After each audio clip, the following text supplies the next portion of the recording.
अब लाडनू में जो शिविर होने वाला है अपना 21 से 29 मार्च, उसकी डेट भी नज़दीक आ रही है। और बीच में मैं एक दो क्लास नहीं भी ले पाया कुछ पारिवारिक कारणों से। और अभी तो मेरे हिसाब से आज पिछले साल का डिस्कस करना है। दो प्रश्न है। आज कौन से प्रश्न पत्र का बोला हुआ है? आज पिछले साल का सर, जो मैंने आपको भेजा था ना, वो तो वो वाला ही भेजा है ना। पिछले साल वाला ही भेजा है ना सर मैंने आपको। तो इसका पहला प्रश्न है, शरीर प्रेक्षा के सभी प्रयोजनों की व्याख्या करिए। अब इसमें जैसे अपने आपके पास जीवन विज्ञान की रूपरेखा भी है, प्रेक्षा संदर्शिका भी है, इसमें सब में टेबल बना हुआ है। टेबल बना हुआ है तो उसमें प्रयोजन, आध्यात्मिक स्वरूप, वैज्ञानिक स्वरूप, प्रक्रिया और परिणाम, ये सारे पॉइंट वाइज उसमें पॉइंट्स दिए हुए हैं। मेरा ऐसा मानना है कि जो भी लेवल 2 का एग्जाम दे रहे हैं उनको ये पॉइंट्स को तो याद रखना है। जैसे को तो रटना ही है, जैसे एक तरीके से मान ले। एक्सप्लेनेशन अपनी भाषा में करना है, एक्सप्लेनेशन को नहीं रटना है, एक्सप्लेनेशन अपनी भाषा में करना है। तो जैसे शरीर प्रेक्षा के प्रयोजन है, चित्त को पटु एवं सूक्ष्मग्राही बनाना, तटस्थता का विकास और आत्म साक्षात्कार, ये तीन मुख्य प्रयोजन है। अब इसमें मैं अभी यदि इन सबकी व्याख्या करूंगा तो बहुत समय लग जाएगा, तो लास्ट में मैं समय थोड़ा छोड़ दूंगा। ये जो बहुत लंबे लंबे प्रश्न है इसमें मैंने पॉइंट बता दिए। ये शुरू के मैं 5 प्रश्न छोड़ रहा हूँ जिसमें केवल प्रयोजन बताने, तो ये पॉइंट्स तो आपकी बुक में भी लिखे हुए, तो मुझे रिपीट करने की जरूरत नहीं है। अब लास्ट में जो समय होगा इसमें से आपको कोई बिंदु समझ में नहीं आ रहा है तो वो मैं आपको एक्सप्लेन करूंगा। तो अब मैं 5 क्वेश्चंस को छोड़कर छठे क्वेश्चंस पर आ रहा हूँ, क्योंकि जो किताब में लिखा है उसको रिपीट करने में टाइम अपना नहीं लगा। छठा क्वेश्चन है, सिक्स्थ क्वेश्चन, चेतना के 3 स्तरों द्वारा। एक चेतना के 3 स्तर का एक अपना चित्र है जिसमें भावधारा, प्राण और चित्त, जिसमें 3 चेतना के स्तर के द्वारा अपना जो कैंडल वाला चित्र है उसमें पहली धारा निकलती है जो कि चेतना की धारा कर्म शरीर से टच करती हुई निकलती है, जो अध्यवसाय बनते हैं, फिर तेजस शरीर से टच करके उसके लेशा बनती है, फिर भाव, और भाव हमारे औदारिक शरीर पर प्रकट होते हैं। दूसरा, तेजस शरीर से टच होकर प्राण के रूप में प्रकट होती है, प्राण शक्ति। तीसरा है डायरेक्ट चेतना की रश्मि, डायरेक्ट शरीर, औदारिक शरीर के स्तर पर जो हमारे चित्त के चेतना के स्पंदन शरीर के स्तर पर जो आ रहे हैं वो हमारी चैतन्य धारा चित्त बोलते हैं। इस चित्र के द्वारा मन को चंचल बनाने वाले तत्वों का चेतना के 3 स्तर द्वारा मन को चंचल बनाने वाले तत्वों का चित्र द्वारा स्पष्ट करें। अब हमने सबने जाना है कि मन के संचालक तत्व कौन है। मन के संचालक तत्व 2 है, एक है भाव और एक है चित्त। ये 2 तत्व मन का संचालन कर रहे हैं। चित्त को यहाँ पर हम विवेक के रूप में भी मानते हैं, तो हमको यहाँ लिखना है कि मन को चंचल बनाने, मन के संचालक तत्व कौन है? 2 हैं। मन के संचालक तत्व चित्त और भाव है। मन को चंचल बनाने वाला तत्व है भाव, मूल रूप से भाव। मन अपने आप में केवल एक इंस्ट्रूमेंट है जिसका काम है स्मृति, चिंतन और कल्पना करना। पीछे से जैसे भाव का उसको उद्दीपन मिलता है वैसा ही वो चिंतन करता है, स्मृति करता है, कल्पना करता है। तो मुख्यतः मूलतः मन को चंचल बनाने वाला तत्व है भाव। नेगेटिव भाव है तो नेगेटिव, पॉजिटिव है तो पॉजिटिव। एक तत्व हो गया भाव। दूसरा तत्व है प्राण की शक्ति। प्राण की शक्ति भी मन को चंचल बनाने में बहुत सहयोग। जैसे कषाय का भाव भीतर से आया, लेकिन यदि उस व्यक्ति की प्राण धारा किसी भी कारण से कमजोर है तो पाप भी क्या होगा, पाप या अशुभ भाव क्या होगा, शरीर, वाणी और मन के स्तर पर बहुत तीव्रता से प्रकट नहीं होगा, क्योंकि प्राण शक्ति का उसको सहयोग नहीं। इसी तरीके से पॉजिटिव भाव भी बिना प्राण शक्ति के सहयोग के शरीर, वाणी और मन के स्तर पर प्रकट नहीं हो पाएगा, जिस तीव्रता से प्रकट नहीं हो पाएगा। तो इसीलिए बोलते हैं ना, जो बहुत शक्तिशाली इंसान होते हैं वो पाप भी बहुत बड़ा करते हैं, और जब धर्म पर उतरते हैं तो धर्म भी बहुत बड़ा करते हैं। जैसे इतिहास में घटनाएं आती है ना, अंगुलीमाल की, और कितनी कितनी घटनाएं आती हैं। जब उन्होंने पाप में थे तो पाप की भी पराकाष्ठा पर थे, फिर जब उनका हृदय बदला, वैराग्य हुआ, तो उन्होंने धर्म भी ऐसा किया कि बहुत कम जन्मों में ही केवल ज्ञान को प्राप्त हो गया।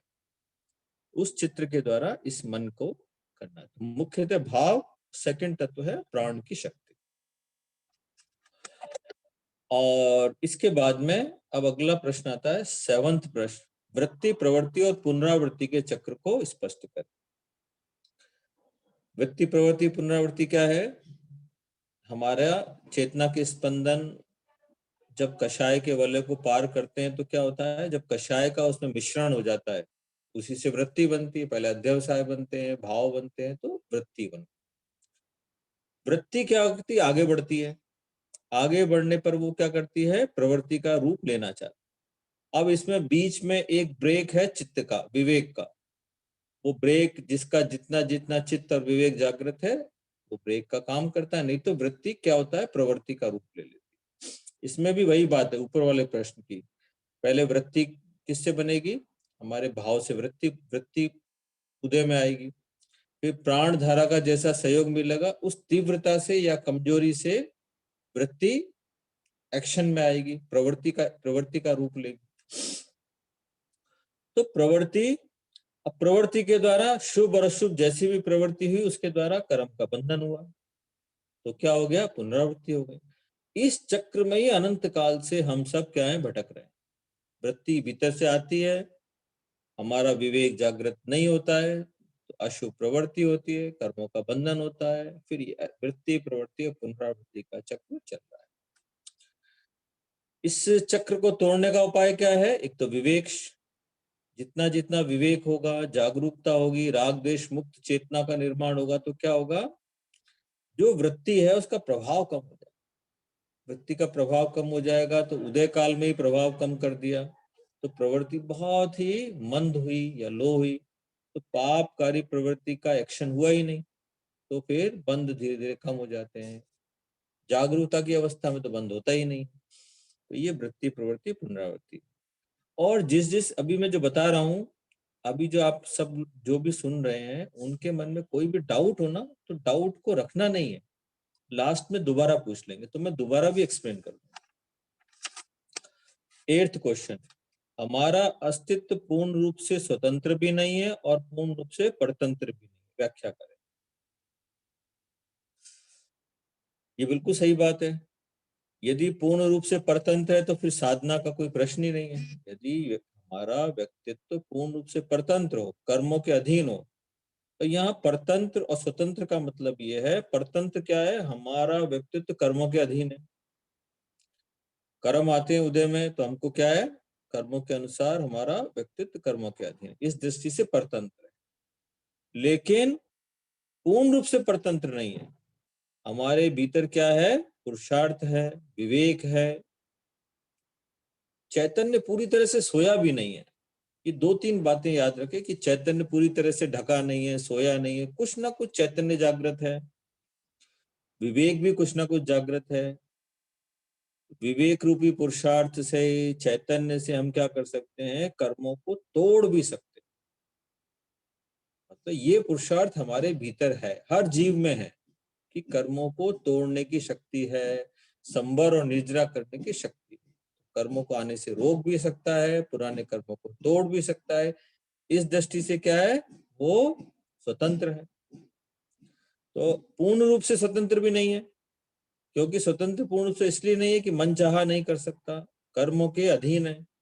इस दृष्टि से कर्मों को तोड़ा जा सकता है, विवेक शक्ति है, चैतन्य जागृत है, कुछ ना कुछ ज्ञान भी है, पूर्ण रूप से सब कुछ नहीं सोया पड़ा। इस दृष्टि से हम स्वतंत्र हैं और कर्मों से प्रभावित है, इस दृष्टि से हम परतंत्र। लेकिन पूर्ण रूप से दोनों ही नहीं है, तो पूर्ण रूप से परतंत्र भी नहीं है, पूर्ण रूप से स्वतंत्र भी। पूर्ण रूप से स्वतंत्र, लेकिन हाँ, हम पूर्ण रूप से परतंत्र नहीं, ये बात तो समझ में आ गई। लेकिन हम पूर्ण रूप से स्वतंत्र अभी नहीं है, लेकिन हम बन सकते हैं। कब बनेंगे? जब पूर्ण रूप से कर्म की निर्जरा हो जाएगी, आत्मा पूर्ण तरह से निर्मल बन जाएगी, तो हम पूर्ण रूप से स्वतंत्र बन जाएंगे। इसका मतलब मोक्ष चले जाएंगे, सिद्ध बन जाएंगे। 9th क्वेश्चन, तनाव के द्वारा मधुमेह होता है, स्पष्ट करें। परीक्षा ध्यान से उसका निवारण होता है, स्पष्ट करें। अब हमें तनाव की स्थिति को एक्सप्लेन करना। जब जब हमारे मानसिक तनाव होता है, मानसिक तनाव होता है तो शरीर में कुछ चेंजेज होते हैं। मानसिक तनाव की स्थिति में शरीर में क्या चेंज होता है? पहले तो सबसे पूरी बॉडी स्ट्रेस्ड हो जाती है, आंखें लाल हो जाती हैं, पूरी बॉडी स्ट्रेस्ड, आंखें लाल, और हृदय की धड़कन तेज हो जाती है, और सांस तेजी से चलने लगता है। लीवर, डाइजेस्टिव सिस्टम अपना काम करना बंद कर देता है, और लीवर ग्लूकोज, जो स्टोर्ड ग्लूकोज था, उसको शरीर में छोड़ना शुरू कर। ये सारी स्थिति क्यों बनी? जैसे ही तनाव की स्थिति भीतर पैदा होती है, ब्रेन बॉडी को आदेश देता है कि तनाव की स्थिति है, स्ट्रेसफुल पोजीशन है, इस समय दो बातें होगी, फाइट या फ्लाइट। इन दोनों के लिए एनर्जी चाहिए, तो वो लीवर को आदेश देता है कि स्ट्रेसफुल पोजीशन है, फाइट या फ्लाइट, दोनों में एनर्जी चाहिए, तो ग्लूकोज छोड़ो। जैसे ही शरीर में ग्लूकोज छूटता है तो क्या होता है? ग्लूकोज का लेवल बढ़ जाता है। जो व्यक्ति बार बार अब क्या है, यदि हम वास्तव में भागे या वास्तव में लड़े तो क्या हुआ? ग्लूकोज का क्या हो जाएगा? ग्लूकोज का यूज हो जाएगा। लेकिन ज्यादातर 90% से ज्यादा लोगों का क्या है? मानसिक स्ट्रेस होता है। ना तो वो भागते हैं ना लड़ते हैं। मैं ऐसा नहीं बोल रहा हूँ कि आपको लड़ना ही चाहिए या भागना ही चाहिए, स्ट्रेस ही नहीं करना चाहिए। मूलतः तो ये बात है, सिद्धांततः परीक्षा ध्यान के साधक के लिए। लेकिन मानसिक स्ट्रेस जब व्यक्ति के जीवन में आता है तो ये सारी चीजें होती हैं। बार बार जब व्यक्ति के जीवन में तनाव आता है तो क्या हो जाता है? लीवर से जब ग्लूकोज, स्टोर्ड ग्लूकोज छोड़ते हैं तो ग्लूकोज का लेवल हाई हो जाता है। फिर ब्रेन ये समझता है कि भाई एक तो ये स्ट्रेसफुल पोजीशन से ग्लूकोज हुआ, फिर ब्रेन की कंडीशनिंग ऐसी हो जाती है, ब्रेन ये समझता है कि ये व्यक्ति तो बार बार स्ट्रेस में जाता है, तो इसका ग्लूकोज का लेवल हाई, ताकि बार बार ये पोजीशन आए ही नहीं। तो जो व्यक्ति स्ट्रेस करते हैं उनका ग्लूकोज का लेवल हाई हो जाता है। अब परीक्षा ध्यान द्वारा उसका समाधान कैसे होगा? परीक्षा ध्यान वाला कायोत्सर्ग करता है, शरीर को शिथिल छोड़ता है, ढीला छोड़ता है, आसन प्राणायाम करता है। तो आसन प्राणायाम करने से हमारा पैनक्रियास स्वस्थ बनता है, ग्लूकोज को एब्जॉर्ब करता है। आसन प्राणायाम से हम क्या करते हैं? एक्स्ट्रा ग्लूकोज को जला देते हैं, तो सारा बैलेंस बनने लगता है। और फिर हम शारीरिक, मानसिक, भावनात्मक तनाव को, एक तो जो हुआ उस तनाव को रिलीज कर दिया, और आगे से तनाव में जाते नहीं है। तो परीक्षा ध्यान के द्वारा जो जो स्थिति बनी थी तनाव के में, वो सारी रिवर्स कर देते। बॉडी को स्ट्रेस में नहीं जाने देते, श्वास को लंबा कर देते हैं। तो दो कंडीशन भी यदि हमने कंट्रोल कर ली, कि श्वास पर कंट्रोल कर लिया, बॉडी को स्ट्रेस में जाने से बचा दिया, तो तनाव आएगा ही नहीं। तनाव भावों से मन पर उतरेगा ही नहीं। जब मन पर नहीं उतरेगा तो ग्लूकोज का एक्स्ट्रा सीक्रेशन भी नहीं होगा। हो भी गया थोड़ा बहुत तो आसन प्राणायाम और ध्यान से वो सब बैलेंस। तो ये परीक्षा ध्यान से इस पर नियंत्रण कर सकते हैं। तनाव के, अच्छा 10th क्वेश्चन, अपने ज्ञाता दृष्टा स्वरूप का अनुभव करें, वो कायोत्सर्ग के संदर्भ में स्पष्ट करें। कायोत्सर्ग जब हम करते हैं तो क्या करते हैं? कायोत्सर्ग में पहले शरीर को शिथिल करते हैं, शिथिल करने के बाद में फिर शरीर के चारों ओर चमकते हुए श्वेत रंग के प्राण ऊर्जा के प्रवाह, इसमें क्या प्राण ऊर्जा के प्रवाह का, प्राण प्राण का अनुभव नहीं करते, वो सफेद सफेद प्राण नहीं होता, प्राण की ऊर्जा का प्रवाह, प्राण की ऊर्जा का प्रवाह, मतलब एक तरीके से जो शक्ति है उसका एक रिफ्लेक्शन है व्हाइट। तो जैसे ही जो व्हाइट कलर की ऊर्जा है जब शरीर के चारों ओर करते हैं, अनुभव करते हैं, उससे निर्मलता अनुभव, इसके बाद में फिर हम भेद विज्ञान की साधना करते हैं। भेद विज्ञान की साधना में क्या होता है, आत्मा और शरीर को भिन्न अनुभव करना है। आत्मा शरीर को भिन्न जैसे जैसे हमारी स्पष्टता बढ़ती है तो क्या होता है, फिर साधक को ये लगता है कि शरीर ये पड़ा हुआ है और शरीर को एक तत्व, शरीर के हमारे भीतर ऐसा है, चेतन तत्व है जो कि इस शरीर को जान रहा है, देख रहा है।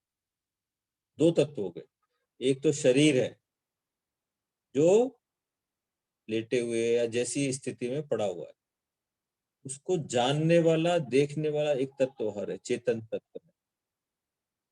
वो कौन है, चेतन तत्व है। शरीर अजीब है, वो जीव है, ये अचेतन है, ये चेतन है।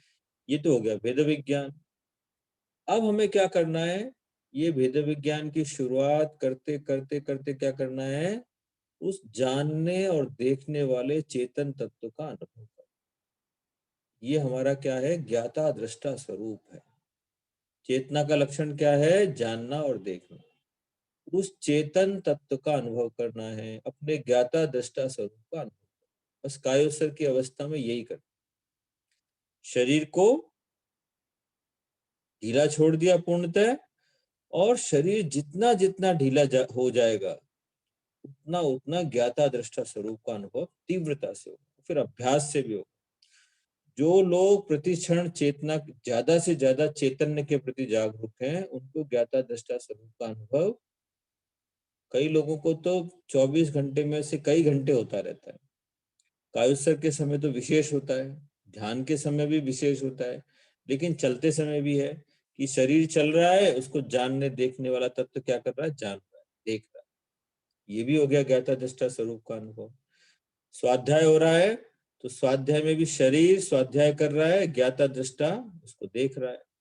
ऐसे धीरे धीरे जब भाव क्रिया का अभ्यास बढ़ता है, हर समय हम अपने चेतन तत्व का अनुभव कर सकते हैं। इसका ये इसमें एक्सप्लेन कर सकते हैं। तो जानने और देखने वाले तत्व का, चेतन तत्व का अनुभव को कायोत्सर्ग में करना है। और कायोत्सर्ग का 80% सारांश भी यही है। और यदि आपने 40 मिनट में 35 मिनट आपने शरीर की शिथिलता में लगा दिए, तो आपने कायोत्सर्ग का जो क्रक्स है, कायोत्सर्ग का जो मेन कहते हैं ना मुख्य पार्ट है, उसको आपने उतना अनुभव नहीं किया। जो अब लेवल 2 के साधक है, तो वो कायोत्सर्ग करते समय अब क्या करें, उनका होना चाहिए कि 5 से 10 मिनट तो शरीर का शिथिलीकरण करें, 30 मिनट अपने ज्ञाता दृष्टा स्वरूप का अनुभव करें, 30 मिनट, 1 घंटा, ये है मुख्य साधन। जितना जितना ये बढ़ेगा उतना उतना हम अपने चेतन तत्व को समझ पाएंगे और आत्मा के साक्षात्कार की ओर जल्दी बढ़ेंगे, आगे बढ़ेंगे। नाड़ी तंत्र को 11th क्वेश्चन, नाड़ी तंत्र को चित्र द्वारा स्पष्ट करें, आत्मा से इसके संबंध की व्याख्या करें। नाड़ी तंत्र का चित्र बना दीजिए कि नाड़ी तंत्र क्या है, जैसा भी बनाते हैं ना चित्र बना दीजिए। ऊपर नाड़ी तंत्र, फिर उसके ब्रांचेस बना दीजिए कि ब्रेन है, स्पाइनल कॉर्ड है, सिंपैथेटिक है, पैरासिम्पैथेटिक है, पेरिफेरल्स है, उसमें ज्ञान वाहिनी नाड़ियां, क्रिया वाहिनी नाड़ी। तो उसका ब्रांच बनाते हैं, पहले 2-3 जो भी बनानी, फिर उसकी ब्रांच, ऐसे करके ब्रांच चित्र, ये चित्र बने। तो 1-2 मिनट का काम है चित्र बनाने का काम। चित्र के बाद में उसको आत्मा से इसके संबंध की व्याख्या करें। आत्मा से इसका नाड़ी तंत्र का क्या संबंध है कि शरीर में चैतन्य का अवतरण कहाँ होता है, नाड़ी तंत्र में होता है। ये प्रश्न भी यदि आ जाए कि शरीर में आत्मा का स्थान कहाँ है, तो शरीर में आत्मा का स्थान कहाँ है, नाड़ी तंत्र में। नाड़ी तंत्र में ही चेतना का क्या होता है, अवतरण होता है। शरीर में यदि किसी चैतन्य का अनुभव करना करता है तो नाड़ी तंत्र के द्वारा ही चैतन्य का अनुभव किया जा सकता है। यदि हम उसको वैज्ञानिक दृष्टि से भी देखें तो हमारे पूरे शरीर में क्या बोलते हैं, आत्मा हमारे पूरे शरीर में है। इसी तरीके से नाड़ी तंत्र का विज्ञान भी बोलता है कि नाड़ी तंत्र का जाल पूरे शरीर में फैला हुआ है। मूलतः नाड़ी तंत्र तो क्या है, ब्रेन और स्पाइनल कॉर्ड में है, लेकिन जो पेरिफेरल्स हैं, ज्ञान वाहिनी नाड़ी और क्रिया वाहिनी नाड़ी, वो क्या है, पूरे शरीर में फैली हुई। आप देखिए, जानने देखने का काम, अनुभव करने का काम नाड़ी तंत्र के द्वारा हो रहा है शरीर में। वही चैतन्य का गुण भी है। तो चेतना की और मुर्दे में इस जानने देखने की शक्ति नहीं होती है, तो चेतना की शक्ति के द्वारा नाड़ी तंत्र ज्ञान वाहिनी नाड़ियों के द्वारा क्या करता है, जानने और देखने का अनुभव। तो ये प्रमाणित एक तरीके से हो गया कि भाई नाड़ी तंत्र में ही क्या है, आत्मा का निवास है। हेड ऑफिस कहाँ है, हेड ऑफिस मान ले ब्रेन और स्पाइनल कॉर्ड में है, और फिर हमारी चेतना पूरे शरीर में फैली हुई है। इसी तरीके से आपसे पूछ ले चित्त का मुख्य स्थान कहाँ है शरीर में, तो चित्त का भी मुख्य स्थान आपको क्या बताना पड़ेगा, ब्रेन। ब्रेन का हेड ऑफिस, मुख्य स्थान चित्त है, लेकिन वो नाड़ी तंत्र के माध्यम से शरीर के किसी भी हिस्से में चित्त जा सकता है। अगला प्रश्न, 12वां प्रश्न, मन को स्थिर नहीं कर सकते, स्पष्ट करें। कि मन का स्वभाव है, मूलतः मन चंचल है। मन का काम है मनन करना, चिंतन स्मृति कल्पना करना, और मूलतः मन क्या है, चंचल है। तो मन को हम स्थिर नहीं कर, मतलब मन को जमा नहीं सकते, जैसे हमने बर्फ की तरह जमा दिया, बिल्कुल वो नहीं कर सकते। तो क्या कर सकते हैं, मन का होने का मतलब ही है मन की चंचलता। स्मृति चिंतन कल्पना, इन तीनों में से कोई कार्य तो करेगा ही करेगा वो। तो हम क्या कर सकते हैं, मन चंचल अवस्था में। अब रही बात, हम मन को स्थिर तो नहीं कर सकते, कुछ ना कुछ करेगा वो। तो हम मन को स्थिर नहीं कर सकते, तो क्या कर सकते हैं, हम मन को एकाग्र कर सकते। हमने क्या किया, आते जाते श्वास पर मन को एकाग्र कर दिया, तो मन स्थिर नहीं है, मन क्या है, एकाग्र है। वहां पर आते जाते श्वास का वो क्या कर रहा है, अनुभव कर रहा है। चित्त के साथ में मन भी क्या है, वो अनुभव कर रहा है। तो इस दृष्टि से हम कह सकते हैं मन का मूलतः स्वभाव चंचल है। तो मन को स्थिर नहीं किया जा सकता, एकाग्र किया जा सकता है। और तीसरी अवस्था मन की क्या हो सकती है, अमन। अब धीरे धीरे व्यक्ति ध्यान की इतनी गहराई में पहुंच गया, इस शरीर से परे चला गया, चेतना के स्तर पर चला गया, तो उसका चित्त चेतना में पूर्णतः समाहित हो गया। अब शरीर के सारे संवेदन खत्म, शरीर से परे जाने का मतलब शरीर के संवेदन खत्म, शरीर वाणी और मन तीनों से परे चला गया। ऐसी स्थिति में क्या हुआ, फिर अब मन तो अमन हो गया। मन का जो यंत्र है, मन का जो इंस्ट्रूमेंट है, स्मृति चिंतन कल्पना पूर्णतः स्टॉप हो गया। ऐसी स्थिति में क्या है, अमन की स्थिति, निर्विकल्प निर्विचार, इस अवस्था में चलेगी। तो मन या तो चंचल होगा, या एकाग्र होगा, या फिर अमन होगा। ये मुख्यतः तीन है। बस बाकी हम इसका वर्गीकरण करें तो चंचलता के भी 2-3 स्टेप कर सकते हैं, बहुत ज्यादा चंचल, कम चंचल, इस तरीके से कर सकते हैं। तो मुख्यतः 3 अवस्था, चंचल अवस्था, एकाग्र अवस्था और अमन की अवस्था। अगला प्रश्न है, प्रेक्षा ध्यान के द्वारा संवर और निद्रा होती है, स्पष्ट करें। प्रेक्षा ध्यान के द्वारा संवर और निद्रा स्पष्ट करें। अब प्रेक्षा ध्यान में हम क्या करते हैं, अब पहले तो समझे कि कर्मों का बंधन क्या होता है। संवर का तो मतलब यही है ना कि आने वाले कर्मों को रोकने की स्थिति को संवर कहते हैं, कि चेतना की ऐसी स्थिति का निर्माण हो जाए कि आने वाले कर्म ना रुक जाए, ये संवर है। तो पहले ही समझना है कि कर्मों का बंधन क्या होता है।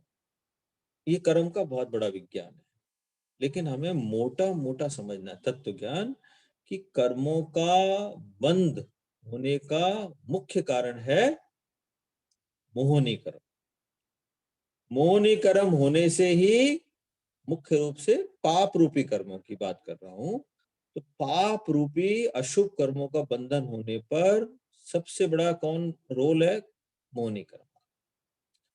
मोहनी कर्म क्या करता है? चेतना को विकृत बना देता है, मूड बना देता है, सही जानने नहीं देता, सही देखने नहीं देता, और चिंतन में विकार ला देता है। फिर मोहनी कर्म ने तो हमारी चेतना को मूड बना दिया, विकृत बना दिया। जैसे शराब पिला दी ना, किसी व्यक्ति को शराब पिला दो तो वो क्या हो जाता है? भान भूल जाता है। वैसे ही हम अपना विवेक भूल जाते हैं। जब मोहनी कर्म तीव्र होता है तो व्यक्ति का विवेक डाउन हो जाता है, मोहनी कर्म प्रबल हो जाता है। ऐसे में आदमी की चेतना मूड हो जाती है, विकृत बन जाती है, चिंतन भी विकृत बन जाता है। अब मोहन कर्म बंधन के लिए शरीर वाणी मन का योग भी जरूरी है। यदि शरीर वाणी और मन की चंचलता हो गई मोहनी कर्म के कारण तो कर्म का बंधन होगा। चंचलता नहीं हुई तो कर्मों का बंधन बहुत सूक्ष्म होगा। लेकिन ज्यादा कर्मों का बंधन कब होगा? जब शरीर वाणी और मन से क्या होगा? उसका एक्शन है।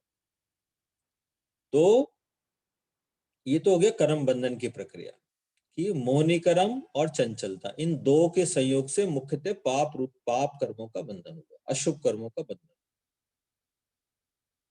अब संवर कैसे हो? हम दो बात कर लें कि शरीर वाणी और मन की चंचलता को शांत कर दें और मोहनी कर्म को मंद कर दें, उसके प्रभाव को कम कर दें तो संवर हो जाएगा। ध्यान में हम यही करते हैं। ध्यान में हम सबसे पहले क्या करते हैं? शरीर वाणी और मन की चंचलता को बिल्कुल बंद कर देते हैं, शिथिल कर देते हैं। फिर सेकंड स्टेप में हम क्या कर देते हैं? किसी एक आलम्बन पर चित्त को एकाग्र करके क्या कर देते हैं? केवल जानते हैं, केवल देखते हैं, राग द्वेष से मुक्त होकर देखते हैं, गहराई से देखते हैं। इससे क्या हुआ? अब जब हम राग द्वेष से मुक्त अवस्था में हैं, चित्त जागरूक है, विवेक जगा हुआ है, उस समय मोहनी कर्म का प्रभाव क्या हो जाता है? खत्म हो जाता है। मोहनी कर्म भीतर से ताकत लगाएगा, लेकिन यदि हम जागृत हैं, राग द्वेष मुक्त अवस्था में, तो मोहनी कर्म का प्रभाव फेल हो जाएगा। और मोहनी कर्म का प्रभाव ज्यादा हो गया तो हम राग द्वेष मुक्त अवस्था में उस समय नहीं रह पाएंगे। वो इतना फोर्सफुली आता है कि हमारी राग द्वेष मुक्त स्थिति को डावाडोल कर देता है। यही तो साधना है कि उस समय जागरूक रहना है, राग द्वेष मुक्त स्थिति में बने रहना है। यही पुरुषार्थ है। ध्यान का पुरुषार्थ, अध्यात्म का पुरुषार्थ यही है। तो संवर का मतलब हुआ राग द्वेष मुक्त चेतना और चंचलता का निरोध। ये दो स्थिति संवर हो गई। अब इस स्थिति को जो हमने राग द्वेष मुक्त चेतना का निर्माण किया, चंचलता को हमने रोक दिया, इस स्थिति में जब हम बने रहने के लिए भीतर से मोह कर्म धक्का लगा रहा है, हम लेकिन मोह कर्म को रोके हुए हैं, ज्ञाता दृष्टा भाव में बने हुए हैं, ये जो पुरुषार्थ है ये क्या शुभ योग है? इस शुभ योग से निर्जरा होती है। तो ध्यान के द्वारा संवर और निर्जरा फलित। चिंतन, ध्यान और अनुपेक्षा भावना में अंतर बताएं। चिंतन में क्या होता है? अनेक विषय, अनेक विकल्प। चिंतन में क्या है? मन एकदम खुला हुआ है, अनेक तो विषय आ रहे हैं, अनेक विकल्प आ रहे हैं, मन कहीं भी भाग रहा है, दौड़ रहा है। अब ध्यान में हमने क्या किया? ध्यान में हमने क्या किया? अब ध्यान में एक विषय हो गया, चिंतन की एकाग्रता हो गई या अचिंतन की अवस्था। ध्यान में हमने यही किया ना, सारे विकल्पों को खत्म कर दिया कि ये चिंतन की एकाग्रता या अचिंतन की अवस्था। और गहरे ध्यान में गए तो हमने अचिंतन की अवस्था में। अनुप्रेक्षा में क्या है? एक विषय है कि हमको अभय की अनुप्रेक्षा करनी है, अभय का भाव पुष्ट हो रहा है, और लेकिन विकल्प उसमें बहुत सारे, एक विषय और अनेक विकल्प। क्यों? फिर हम अनेक तरीके से अपने अवचेतन मन को समझाते हैं कि भाई जो भयभीत होता है उसे सब डराते हैं, भयभीत व्यक्ति कमजोर हो जाता है, आदि उसकी जो अनुप्रेक्षा की लैंग्वेज है उसको अनेक कोणों से अपने मन, चेतन मन और अवचेतन मन में ये बात डालते हैं कि हमको भय में नहीं जाना है।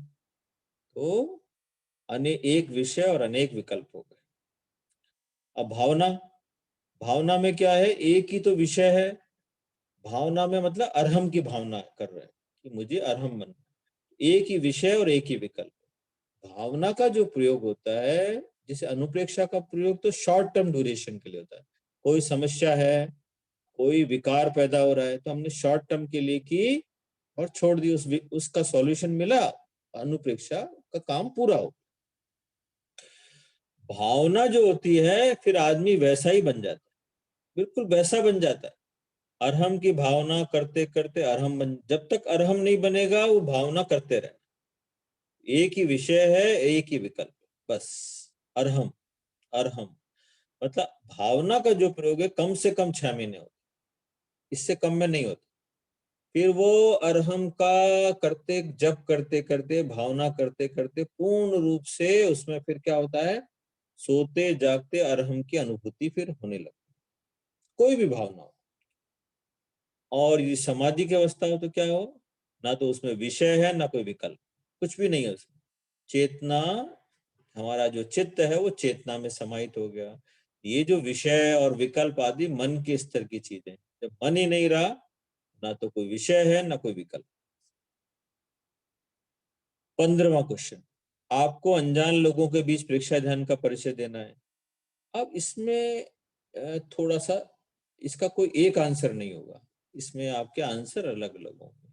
इसमें जो बेस्ट प्रेजेंटेशन होगा उस हिसाब से आंसर मिलेगा। मतलब आपको कुछ लाइनों में एक अनजान लोगों के बीच में प्रेक्षा ध्यान को प्रस्तुत करना। आप कहानी के माध्यम से भी बता सकते हैं, कुछ बात ऐसी बता सकते हैं। सपोज करो कि एक मिनट,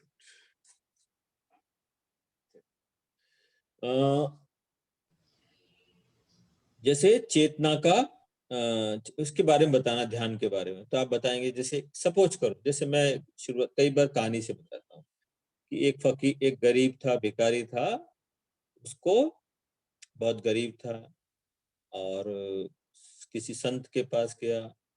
संतों ने उसे क्या किया, उसको पारसमणि, संत के झोपड़ी में थी पारसमणि, उसको दे दी।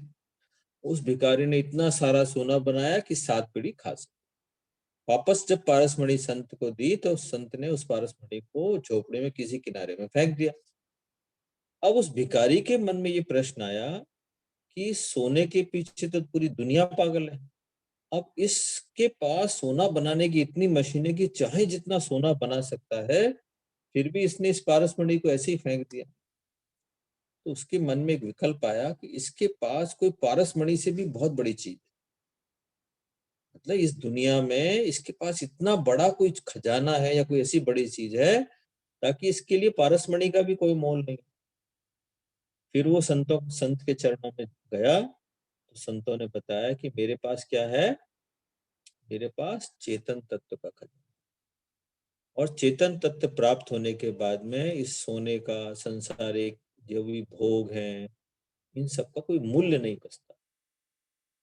तो ये ध्यान के द्वारा जब भीतर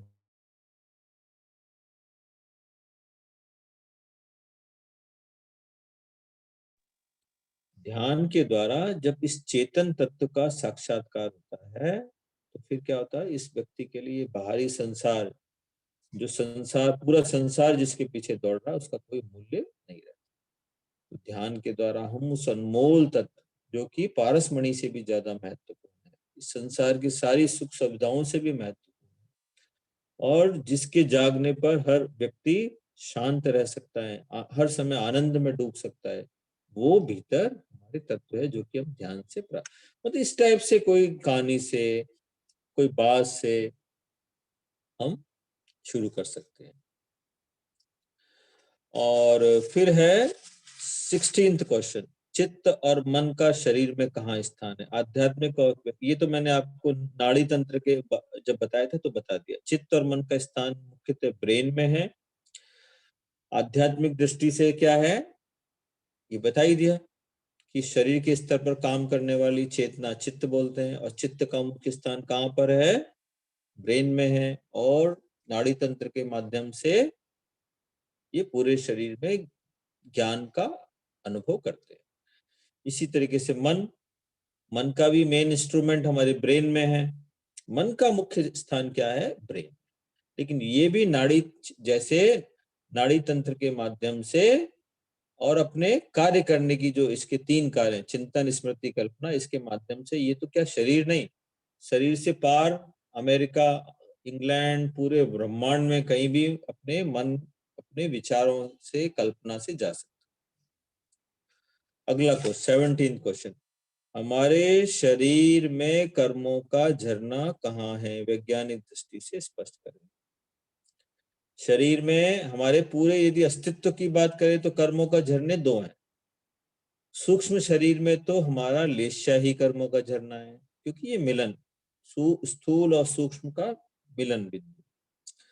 और यदि शरीर में कर्मों का झरना, यहाँ पूछा है शरीर में कर्मों, एंडोक्राइन ग्लैंड्स है, ये हमारे शरीर में कर्मों का झरना। जितने भी कर्म उदय में आ रहे हैं और उनको हमारे शरीर पर प्रकट होना है, तो कहाँ से प्रकट होते हैं? वो अंतःस्रावी ग्रंथियों के श्राव के माध्यम से प्रकट। तो हम सब जानते हैं कि एडिनल ग्लैंड्स के स्राव होते हैं तो अमुक अमुक कार्य होते हैं, गोनाड्स के स्राव होने से ये कार्य होते हैं। तो नीचे की ग्रंथियों से हमारे पापकारी अशुभ कर्मों का उदय होता है, और ऊपर की ग्रंथियों से हमारे उपशम और क्षयोपशम की शक्ति है, कि कर्मों का उदय हो रहा है, उसको कंट्रोल करने की शक्ति कहाँ है? ऊपर के केंद्रों में। तो कर्मों का झरना हमारे ग्रंथि तंत्र। 18th क्वेश्चन, भावलेशा, द्रव्यलेशा, कर्मलेशा और नो कर्मलेशा को स्पष्ट करें। भावलेशा क्या है? भावलेशा जीव है, क्योंकि ये चेतना के परिणाम है। कसाय से प्रभावित चेतना के परिणाम को हम भाव कहते हैं। तो क्या हो गया? कसाय से प्रभावित चेतना के परिणाम है, चेतना के परिणाम है, इसलिए जीव है, इसलिए भावलेशा है। जो भी भीतर अध्यवसाय, लेशा और जो भाव बने, वो क्या है? भावलेशा। अब दूसरा है द्रव्यलेशा। द्रव्यलेशा क्या है? जो संसारिक कलर है, इस संसार के जितने भी कलर हैं वो क्या है? सब द्रव्यलेशा है। भावलेशा, द्रव्यलेशा। भावलेशा जीव है और द्रव्यलेशा अजीव। तीसरा हो गया कर्मलेशा। अब द्रव्यलेशा के 2 भाग हो गए, द्रव्यलेशा के 2 पार्ट हो गए, कर्मलेशा और नो कर्मलेशा। कर्मलेशा का यहाँ जो आभा मंडल के जो भी कलर है वो कर्मलेशा के कलर, कर्मलेशा। क्यों कर्मलेशा है? कि चेतना के परिणाम जो कषाय से प्रभावित हुए तो भाव बने, लेशा बने। तो लेशा ने क्या किया? जैसी लेशा होती है वैसा ही आभा मंडल बनता है। तो भाव लेशा के अनुरूप ही द्रव्य लेशा बनती है। लेकिन वहां मूल रूप से प्रभाव किसका है? भावों के अच्छे और बुरे बनने में किसका मेन रोल है? कर्मों का प्रभाव, कर्मों का प्रभाव है। तो कर्मों के प्रभाव से जो लेशा में परिवर्तन हो रहा है, भाव लेशा में परिवर्तन हो रहा है, और उसका जो रिफ्लेक्शन आभा मंडल पर आ रहा है, तो आभा मंडल को कर्म लेशा बोलते हैं, क्योंकि कर्मों के प्रभाव से आभा मंडल के रंग क्या हो रहे हैं? बदल रहे हैं। नो कर्म लेशा क्या है? इस संसार में जिसमें हमारे कर्मों का प्रभाव नहीं है, लेकिन संसार में जो भी रंग दिखाई दे रहे हैं वो क्या है? वो सब नो कर्म लेशा है।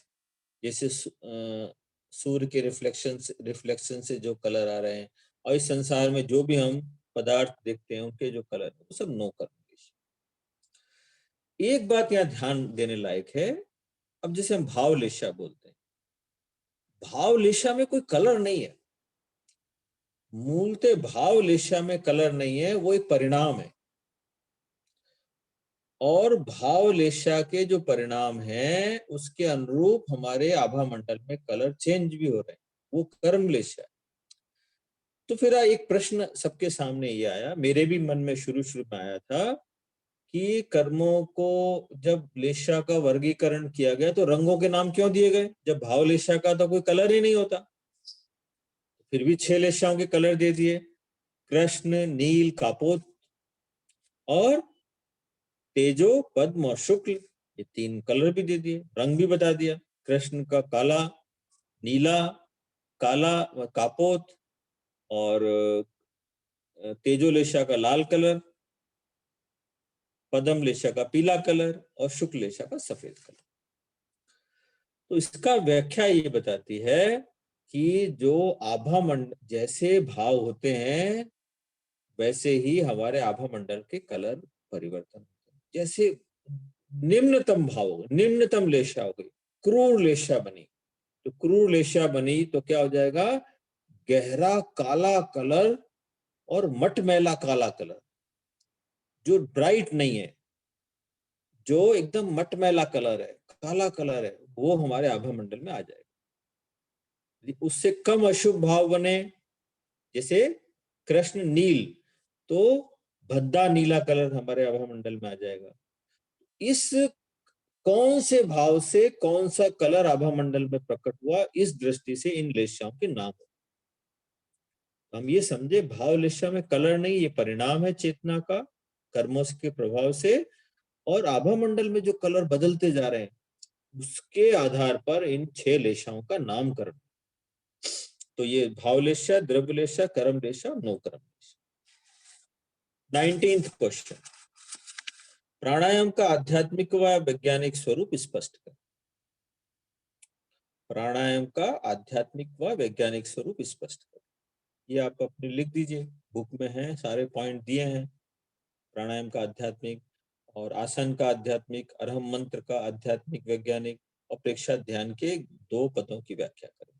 तो मोटा मोटी आज का ये जो प्रश्न पत्र है मैंने आपके सामने एक्सप्लेन करने की कोशिश की है। अब आपके मन में कोई भी जिज्ञासा है, कोई बात नहीं समझ में आई और स्पेसिफाई पूछना चाहते हैं तो आप पूछ सकते हैं। आप सभी से रिक्वेस्ट है, अगर आपकी कोई भी जिज्ञासा है तो रेज हैंड कर दीजिए, प्लीज हैंड रेज कर दीजिए ताकि मैं अनम्यूट का ऑप्शन दे सकूं। रेणु जी कोठारी का हैंड रेज है। हाँ, मैं कर देती हूँ अनम्यूट। हाँ, रेणु प्रज्ञा नाम से। जी, रेणु ओम प्रज्ञा आराम जी, जी हाँ, आप अपना क्वेश्चन पूछें प्लीज। ओम आराम सर। जी मेरा डाउट 14th क्वेश्चन में है सर। इसमें आपने कहा ध्यान और भावना दोनों में एक विषय है और एक विकल्प है, तो इसमें क्या अंतर हुआ सर? दोनों में एक विषय एक विकल्प हो गया, ध्यान में और भावना में। क्या हो गया, चिंतन की एकाग्रता या फिर अचिंतन की अवस्था। लेकिन भावना में हम अचिंतन की अवस्था नहीं है, भावना में क्या है, अचिंतन की अवस्था नहीं है ना। Yes sir. भावना में तो चिंतन होगा ही होगा, लेकिन एक ही विकल्प है, एक विषय और एक ही विकल्प है। ध्यान में भी तो एक विषय एक विकल्प है सर। या लेकिन उसमें अचिंतन भी तो हो सकता है ना, निर्विकल्प भी तो हो सकते हैं हम। अच्छा, ध्यान में निर्विकल्प नहीं होते, ध्यान में भी निर्विकल्प होते हैं सर। भावना में निर्विकल्प नहीं हो सकते। अच्छा, भावना में निर्विकल्प नहीं हो सकते। ओके, ध्यान भावना में में तो होते। चिंतन करना ही करना है, एक विषय और एक विकल्प, एक विकल्प को ही दोहराना है, बार बार दोहराना है, बार बार दोहराना। लेकिन ध्यान में क्या है, कोशिश तो हमारी निर्विकल्पता की है, लेकिन हम निर्विकल्प हो नहीं पा रहे। ध्यान का उद्देश्य क्या है, निर्विकल्पता की ओर जाना। और यस सर। भावना का उद्देश्य है कि एक ही विकल्प को क्या करना, रिपीट करते बार जाना, बार करते जाना, ताकि क्या हो, हम वैसे ही बन जाए, हमारा चेतना का रूपांतरण हो जाए। तो इस दृष्टि से दोनों अलग अलग। Okay sir, thank you sir. Pratibha ji Chopra,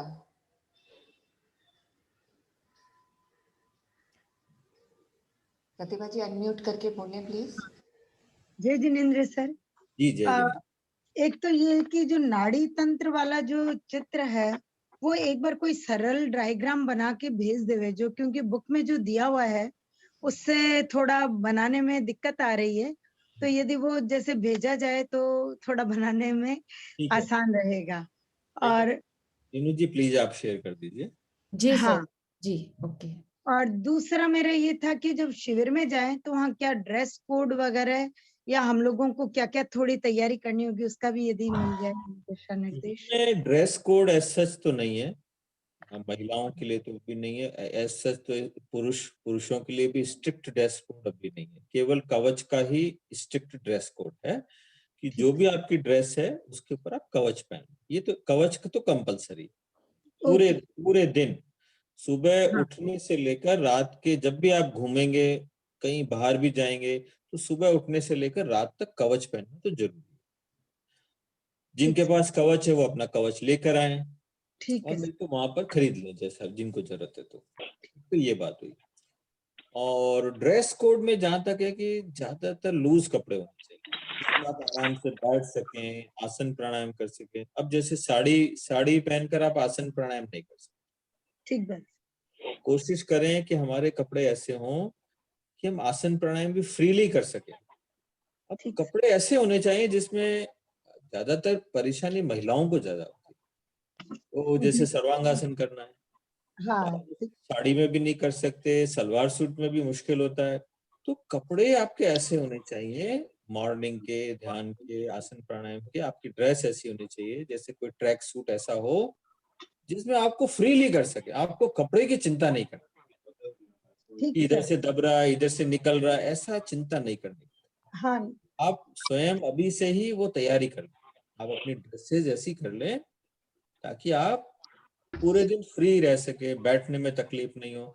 और थोड़ा आप ये भी देख लीजिए, मार्च गर्मी का समय, ठीक। तो मतलब लाडनू में मार्च में थोड़ी थोड़ी गर्मी क्या, थोड़ी अच्छी मतलब गर्मी चालू भी हो जाएगी गर्मी। हाँ। तो ऐसे कपड़े हों कि ठंड तो बिल्कुल नहीं रहेगी मार्च में, बिल्कुल भी ठंड हाँ। नहीं, थोड़ा ठंड सा आ जाती। आप फ्री रह सकें, आरामदायक कपड़े हों, आपको कोई तकलीफ ना हो, ऐसे आप। ठीक है। संध्या जी राय सोनी, आप संध्या जी। हाँ सर, जय जिनेन्द्र। शरीर जी। प्रेक्षा में एक सेंटेंस आता है कि शरीर की केमिस्ट्री अलग है और अलग ही काम कर रही है, तो सर उसका मुझे थोड़ा एक्सप्लेनेशन चाहिए था। शरीर की केमिस्ट्री? हाँ सर, शरीर की केमिस्ट्री अलग है, अलग ही काम कर रही है, शरीर प्रेक्षा से संबंधित है। ये कहाँ शब्द है, ऐसा तो नहीं सुना कभी। सर है वो सर, क्या है? शरीर जो उन्होंने की बोला वो लिखा हुआ है, शरीर प्रेक्षा की केमिस्ट्री, मतलब वहां पे होगा कि शरीर अलग तरह से काम करता है बट शरीर प्रेक्षा के नहीं, प्रयोग में है ऐसी? आई थिंक प्रयोजन में होगा सर। एक थ्योरी मिनट। में है या ये प्रयोग में है? नहीं, ये जीवन प्रयोग विज्ञान में। में, जीवन विज्ञान की बुक में। क्या लिखा है?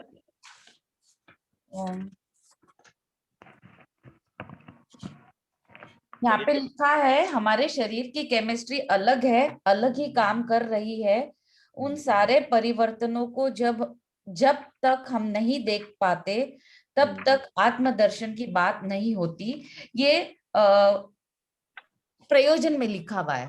ठीक है, अभी समझ में आया। इसमें क्या है, जैसे हमारे शरीर की केमिस्ट्री है, शरीर की केमिस्ट्री है, अलग है, और चेतना की केमिस्ट्री अलग है। चेतना की तो क्या केमिस्ट्री होती नहीं, लेकिन शरीर हमारा एक बताइए, केमिस्ट्री के जो रूल्स होते हैं ना, जो प्रकृति के रूल्स हैं, केमिस्ट्री के रूल्स हैं, उसके अनुसार हमारे शरीर क्या करता है, परिवर्तन।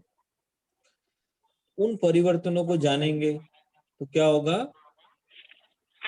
शरीर को जान पाएंगे, अच्छे से जान पाएंगे। जितना जितना गहराई में जाएंगे तो बहुत सारे तत्वों का क्या होगा, जानकारी, सत्य की जानकारी होगी, शरीर के बारे में जानकारी होगी। और क्या होगा, जितना सूक्ष्मग्राही, फिर क्या होगा, शरीर की जब सूक्ष्म चीजों को जानने की कोशिश करेंगे तो हमारा चित्त क्या हो जाएगा, पटु बन जाएगा, सूक्ष्मग्राही बन जाएगा।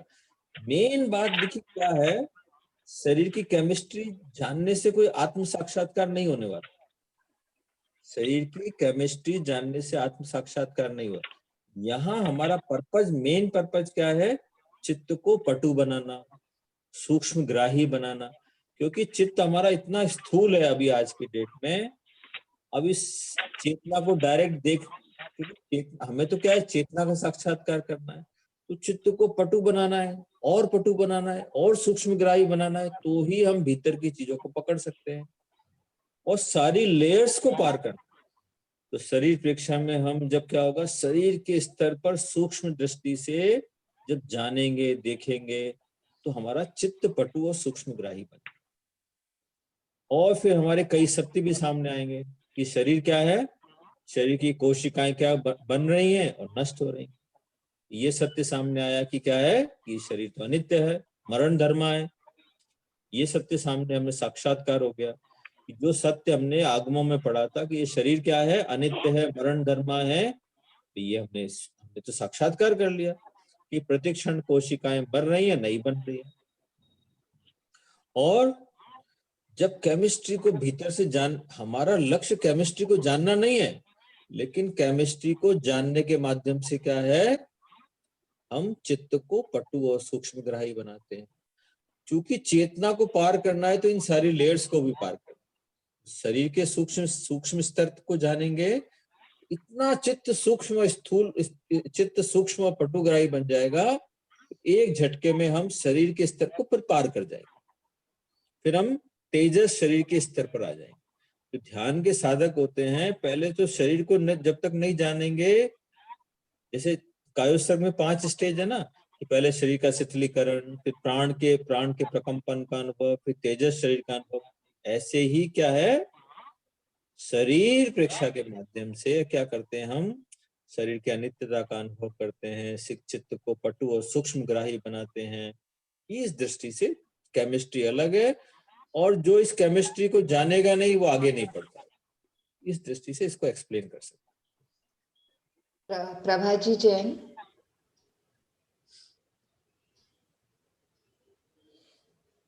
जय जिनेन्द्र सर।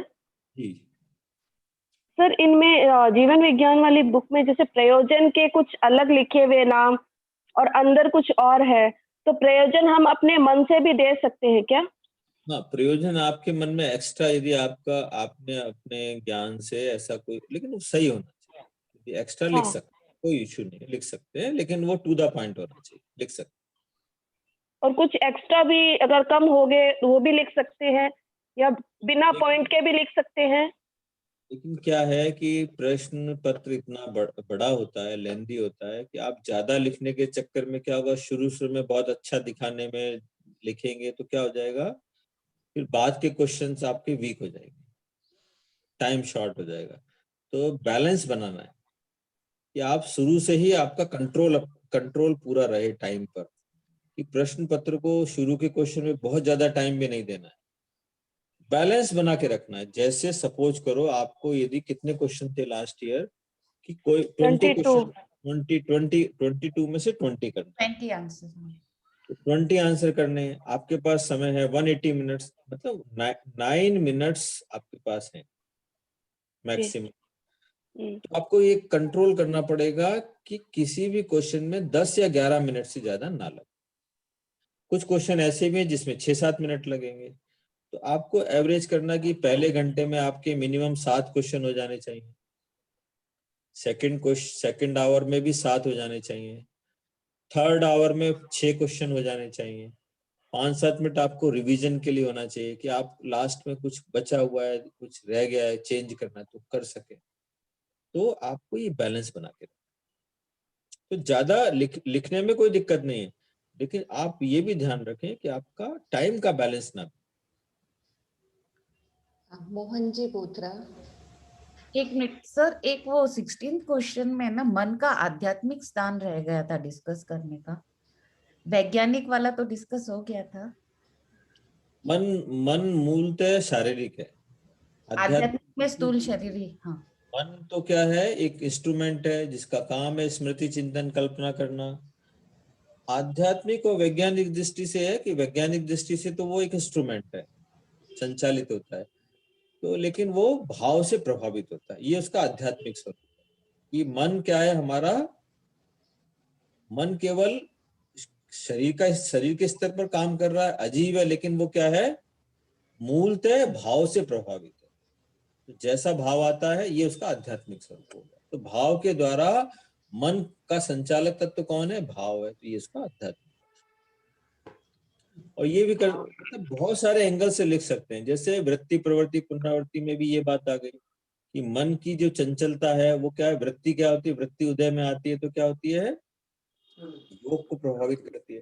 भीतर से जो भी आ रहा है, भाव आ रहा है, वृत्तियां आ रही हैं, वृत्ति भाव तो एक ही बात है, वो सब हमारे मन को प्रभावित करती मोहन जी बोत्रा, प्लीज आप पूछें।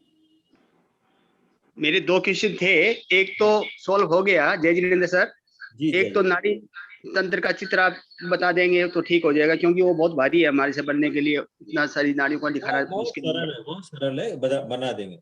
ठीक है। एक दूसरा तो चीज जो है, हम लोग दूसरा क्वेश्चन जो है वो है, चित्त की चेतना की एक रश्मि निकलती है, वो बनती है चित्त, वो किसी शरीर को छूती नहीं है, जैसे कार्बन शरीर को भी नहीं छूती है, तेजस शरीर को भी नहीं छूती है। और दूसरी जो किरण निकलती है वो बनती है प्राण शक्ति, तो वो भी तो किसी शरीर को नहीं छू रही है, कार्बन शरीर को भी नहीं छू रही है, तेजस शरीर को भी नहीं छू रही है। तो तेजस शरीर को छू रही है, तेजस शरीर को छू रही है। इसमें चित्र से हिसाब से नहीं छू रही है सर? नहीं नहीं नहीं, आप किताब में चित्र देखिए, तेजस शरीर को टच करेगी, तेजस शरीर को टच करे बिना प्राण शक्ति का निर्माण नहीं।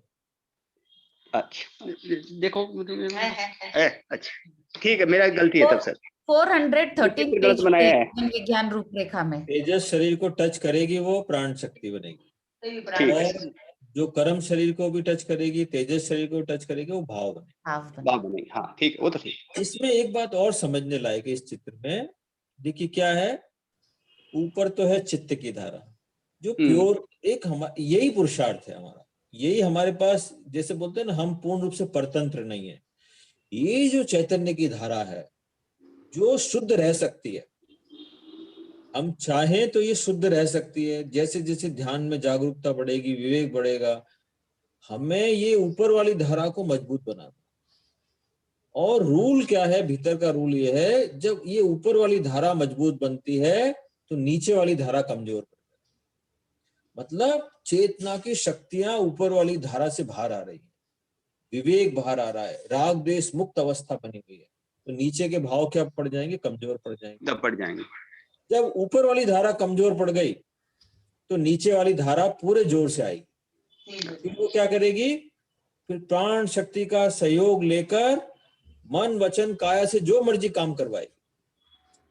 सारा जो ध्यान का पुरुषार्थ क्या है, ऊपर वाली जो धारा है चित्त की, इसीलिए बोलते हैं ध्यान का उद्देश्य क्या है, चित्त की निर्मलता, विवेक का जागरण। ऊपर वाली धारा मजबूत बनेगी तो नीचे वाली कमजोर हो जाएगी, तो हमारा सारा पुरुषार्थ वही है। हेलो, हाँ सायरा जी जैन। एक मिनट, मेरा जी सर। थोड़ा मेरा बैटरी डाउन हो गई, एक मिनट। जी सर।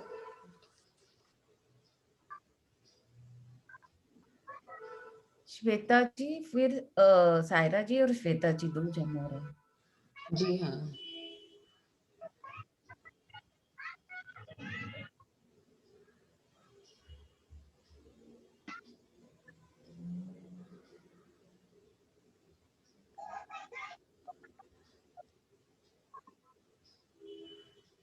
सायरा जी के बाद श्वेता जी का ले लेते हैं, फिर आप सभी से रिक्वेस्ट है कि आपकी कोई भी क्वेरी हो तो सपना जी पटावरी के नंबर पे आप मैसेज कर दीजिए, सभी का यथासंभव सॉल्यूशन भेज दिया जाएगा, या सर नेक्स्ट टाइम पे ले लेंगे। 2 क्लास हमारी जिज्ञासा की ही होगी खाली।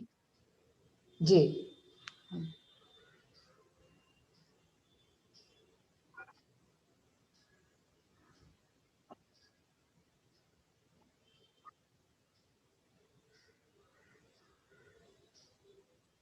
तब तक सायरा जी आप अनम्यूट कर लिया आपने आपको? हाँ, अनम्यूट कर लिया। 1 मिनट सर जुड़ जाए। सर का शायद एग्जिट हो गया है, बैटरी खत्म हो गया होगा। हाँ हाँ। 1 मैं मिनट रुक जाते हैं। आपसे पूछूं? सर से क्वेश्चन तो बता दीजिए, चलिए। एग्जैक्टली जो चित्त पटु और सूक्ष्मग्राही जो बोलते हैं ना, तो सूक्ष्मग्राही की मीनिंग तो समझ में आ गई कि एकदम सूक्ष्म प्रक्रियाओं को देखने वाला। पटु की एग्जैक्ट मीनिंग हिंदी में क्या है? पटु यानी ट्रेंड, एक्सपर्ट। ट्रेंड, हाँ, एक्सपर्ट हो जाता है। और सूक्ष्मग्राही यानी माइन्यूट से माइन्यूट चीज ग्रैब करेगा। ट्रेंड पटु हो जाता है, एक्सपर्ट बोलते हैं ना, पटु एक्सपर्ट। अच्छा, जैसे हम किसी को ट्रेनिंग देते हैं और उससे उसी हिसाब से काम करवाते हैं। Expert, trend, skilled. ओके, जितनी प्रैक्टिस करोगे उतना ही वो ट्रेन और उतना एक्सपर्ट और उतना स्किल्ड। अभी हम बाहर देखने में पटु है ना? हाँ, हाँ, तो शरीर प्रेक्षा या जो भी है, हम भीतर देखने में भी एक्सपर्ट होने लगे, क्योंकि हमने अभ्यास नहीं किया ना, अभी बाहर का ही अभ्यास किया है, जितना मेरी समझ से जान पाई हूँ। हाँ एग्जैक्टली देखे जाए तो हाँ। एक्सपर्ट, ट्रेन्ड एंड स्किल्ड, हाँ हाँ, वो सही हाँ। वर्ड है। क्योंकि अभी हम बाहर में देखने में बहुत स्किल्ड है ना पट्टू, तो वो मन को भीतर ले जाएंगे, चित्त को, तो वो भी एक्सपर्ट धीरे उसमें धीरे भी अभ्यास एक्सपर्ट से होगा। हो हाँ, जाएंगे। फिर वो सूक्ष्म माइन्यूट से माइन्यूट चीज को माइन्यूट ग्रैस्प से माइन्यूट। करेगा। ओके, वैसे ठीक है, मेरी जिज्ञासा का समाधान हुआ है।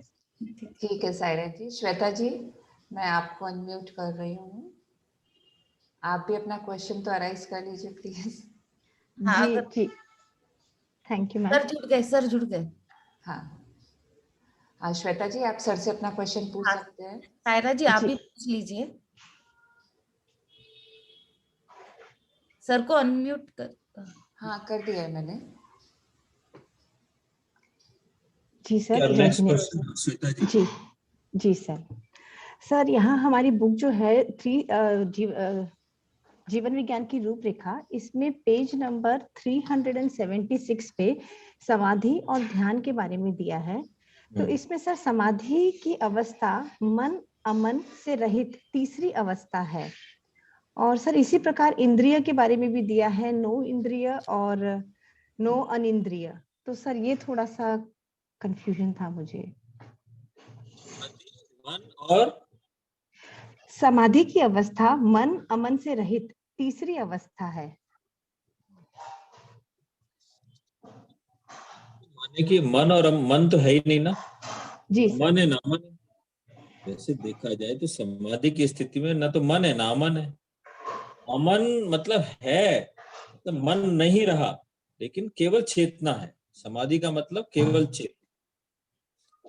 केवल चेतना ही बची, फिर उस समय कुछ नहीं बचता है, केवल जी चेतना का अनुभव शेष रहता है। इस दृष्टि से मन और अमन से रहित क्या है, वैसे ही कह सकते हैं कि जैसे निर्विकल्प ध्यान भी कभी सद गया, जैसे मतलब जैसे ध्यान की गहराई में गए, तो ध्यान की गहराई में जाते जाते समझ को अमन की स्थिति आ गई। अमन की स्थिति का मतलब है मन पूर्णतः एक तरीके से निर्विकल्प हो गया। लेकिन जो समाधि में भी यही होता है, निर्विकल्प भी है, निर्विचार भी है। लेकिन समाधि की स्थिति मान ले कि हम पहले तो हम मन में थे साधारण ध्यान में, फिर हमने क्या हुआ, निर्विकल्प निर्विचार हुए, तो उसको थर्ड स्टेज पे मान ले कि समाधि की स्थिति में जहां पर शरीर का कोई स्तर भी नहीं बचता, मन की कोई बात ही नहीं बचती, केवल चेतना का अनुभव है, चित्त चेतना में समाहित हो। और सर एक क्वेश्चन जी,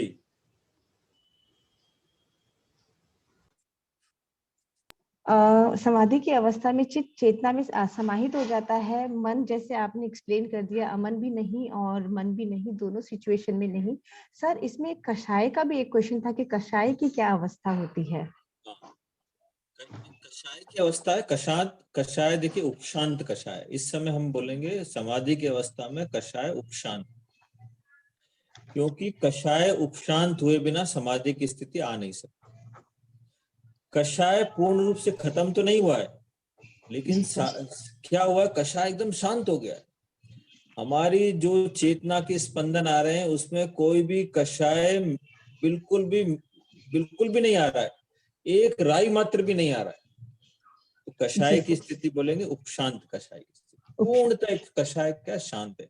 जैसे आपने जो गुण स्थान पढ़ते हैं ना अपन, जी सर, गुण स्थान में पढ़ते हैं कि भाई एक तो होता है छपक श्रेणी लेते हैं, एक उपशम श्रेणी लेते हैं। अब उपशम श्रेणी में भी समाधि की स्थिति घटित हो रही है, छपक श्रेणी में भी समाधि की स्थिति घटित हो रही है।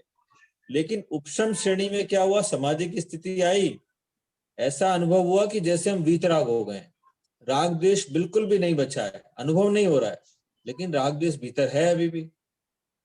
तो छपक श्रेणी लेने वाला क्या, राग द्वेष को मूलतः पूर्णतः खत्म कर देता है। लेकिन उपशम श्रेणी वाला क्या होता है, जैसे ही समाधि टूटती है वो वापस से राग द्वेष उदय में आ जाते हैं। तो समाधि की स्थिति में कषाय उपशांत है, पूर्णतः उपशांत है। जी सर, थैंक यू सर। और सर लेशिया का जो स्तर होगा वो लेशिया का जो रहेगा वो शुक्ल लेशिया हो जाएगा ना सर समाधि की स्थिति में? यस, जी तो सर, लेशा का स्तर शुक्ल लेशा का स्तर है, समाधि की स्थिति। Thank you sir. सर शायद आज के तो सबकी जिज्ञासाएं हो गई हैं, इसके बाद भी बोल दिया गया अगर कोई और रहेगा तो वो व्हाट्सएप के थ्रू भेज दी जाएगी सपना जी पटावे को, फिर आपसे संपर्क कर लिया जाएगा सर। शायरा जी, आपको और कुछ पूछना था क्या?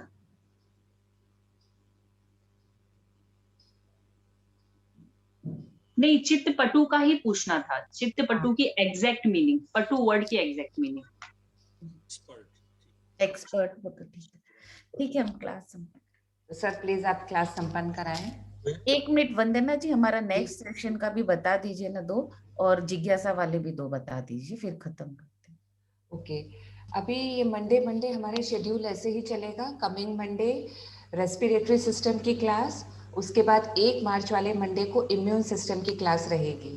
उसके बाद जी 4 से 5 समय रहेगा, 4 से 5 समय से आपको इन्फॉर्मेशन ग्रुप में शेयर कर दी जाएगी। और उसके बाद जो क्लासेस रहेंगी वो जिज्ञासा समाधान की, उसमें कोई टॉपिक नहीं रहेगा, आपके कोर्स से सिलेबस से रिलेटेड जो भी जिज्ञासा है आप सर के साथ कंसल्ट कर सकते हैं। 2 पूरे सेशन है तो नोट करते जाइए, और बहुत अच्छा मौका है, सारे डाउट क्लियर हो जाएंगे हमारे। जी दैट्स ऑल सर, आप क्लास संपन्न कराएं। हुए पूज्य गुरुदेव के प्रति कृतज्ञता ज्ञापित करेंगे।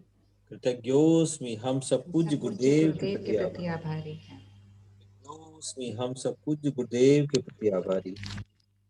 कृतज्ञोस्मि, हम सब पूज्य गुरुदेव के प्रति आभारी। कृतज्ञोस्मि सर, हम सब आपके भी बहुत बहुत आभारी हैं। Thank you so much. ओम अरहम।